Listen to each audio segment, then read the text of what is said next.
Elon Musk, in the end, couldn't outdo the European money backed by Jewish financiers. In just 3 months, he went from being the richest region in history to someone everyone wanted to bring down. Not long ago, the US saw over 1,000 protests erupt. The scale was mind-blowing. People weren't just protesting against Trump's latest tariff policies. They were also against the government efficiency department led by Elon Musk. In this reform, Musk's carefully crafted image has completely collapsed. Had Musk studied some history, I believe he wouldn't have ended up being outplayed this badly. Trump's remark, "He'll have to return to managing his company eventually," was telling. It revealed just how fragile the friendship among the ultra-wealthy is. Today, I want to take you behind the scenes and uncover how Musk risked his $400 billion fortune in a massive gamble and ended up lighting the fuse that would burn down his wealth empire.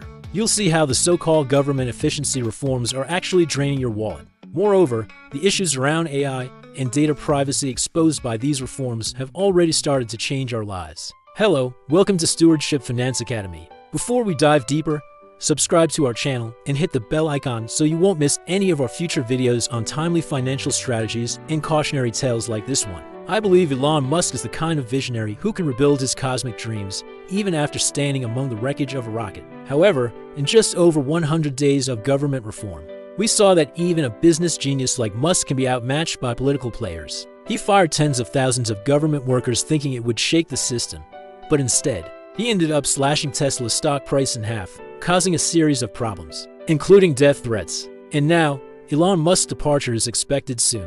Is it the end of the road, or is there more to this? In today's video, I want to reveal why even a powerhouse entrepreneur like Musk can reach his limits, and how this has become a consistent pattern in the business world. Trump's historic return to the White House, who's behind this project? I believe everyone will say the same name, Elon Musk. Musk really went all out for Trump, donating $100 million when needed, showing up to every major event in the final stages of the election. Whenever Musk took the stage, he brought the energy, never a dull moment, becoming a walking vote-getting machine.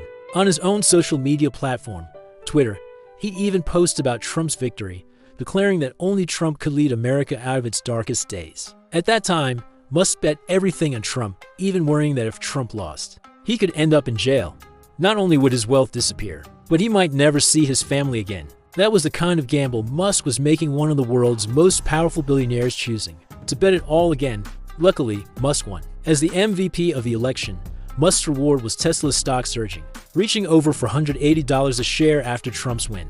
Musk's net worth at the time was staggering twice the worth of Jeff Bezos, the second richest man in the world. Soon after, SpaceX secured major contracts with the US Department of Defense and other big projects. This gave Musk the illusion that Trump would keep winning. As long as Musk stayed close to the president, his businesses and wealth would continue to thrive. That was the honeymoon period between Musk and Trump. But here's the reality: even the most brilliant entrepreneurs like Musk can take gambles that backfire, especially when they don't have the right strategies in place. If you're ready to learn proven methods that help you build wealth without unnecessary risks, sign up for our free SFA Stock Investment Masterclass. The link is in the description. This is a limited-time opportunity to discover how you can transform your financial future with just 15 minutes a day. Don't wait. The chance to rewrite your financial story won't last forever. Musk even moved into Trump's Mar-a-Lago estate. Every time Trump was in the news, Musk was there. Trump, in return, supported Musk, attending his press conferences and driving a Tesla to SpaceX events,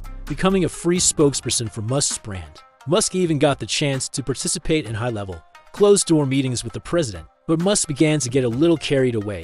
He started posting political opinions on social media, and the media dubbed him Trump's fundraising president, backing Trump's policies publicly. So, the government efficiency department was born. Musk was appointed as the minister and promised to fix the slow-moving government. At that point, Musk was optimistic about Trump's overwhelming victory, thinking that getting rid of corrupt officials would be a walk in the park. But before Musk, there had been no government efficiency department in the US. It was an idea that Musk came up with after Trump's election win, and he named it multi-agency, mocking the previous government with its bizarre name.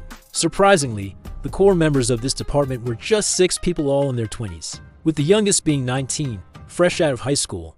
These young people, in jeans and t-shirts, were paid less than regular government employees, but they were determined to save the country and traveled between different government departments. The way they worked was anything but conventional.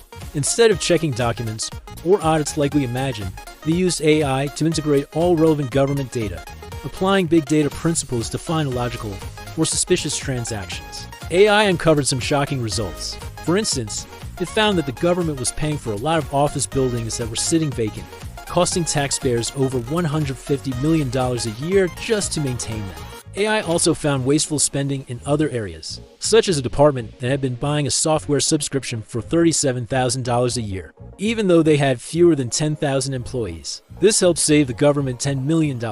As this story continues to unfold, we encourage you to share this video with a friend who's interested in the intersection of business, politics, and finance. Let's inspire more people to take control of their financial futures. When Musk took charge, he sent out an email to 200,000 government employees telling them they could leave immediately, with 8 months of severance pay or risk being fired if he caught them doing something wrong. This email caused an explosion within the government system, with thousands of employees panicking. One of the key targets of Musk's reform was the U.S. Agency for International Development USAID, which he closed down, firing over 10,000 employees and cutting contracts worth over $400 million. USAID, known for providing humanitarian aid worldwide, have been accused of wasting money. For instance, it had funded $20 million on a new Sesame Street show in Iraq and provided $6 million to fund tourism in Egypt. This sparked outrage among Americans. They couldn't understand why their money was being spent this way while they struggled to get healthcare or fix other domestic issues. But things only got crazier from there. Musk became more radical in his reforms. He required all government employees to submit weekly reports summarizing what they'd accomplished.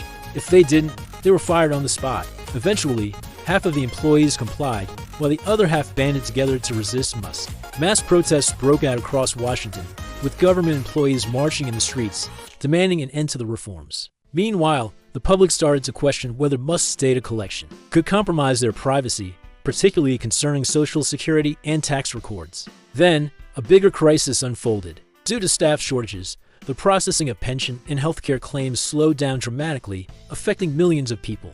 The Education Department was shut down entirely after the Efficiency Department concluded that its performance was so poor, it might as well be decentralized to individual states. Musk even made headlines for publicly criticizing government employees who earned $100,000 a year but had $20 million in assets. He also took a stand in Germany's presidential elections, challenging far-right parties, which further decreased his popularity. During this time, many people realized how critical it is to have independent financial security if you're ready to take control of your finances and protect yourself from uncertain economic situations. Sign up today for our free SFA Stock Investment Masterclass. This masterclass is designed to teach you how to achieve significant returns by investing just 15 minutes a day. But don't wait, opportunities like this don't last forever. The link is in the description below. Musk began receiving death threats, and he publicly admitted that he was preparing a will. Soon, his relationship with Trump started to deteriorate. It turned out the friendship between billionaires was fragile like plastic. Due to Musk's recent distractions,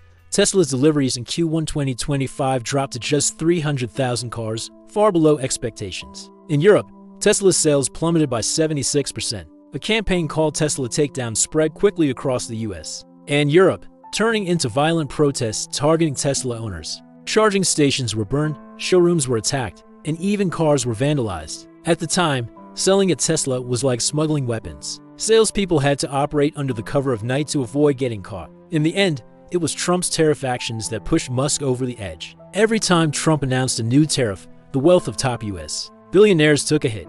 Musk, in particular, was affected the hardest because Tesla's production costs depend on imported parts, and the tariffs made these costs double. Tesla's stock fell over 5% on the day Trump announced new tariffs, and Musk's net worth dropped by more than $100 billion.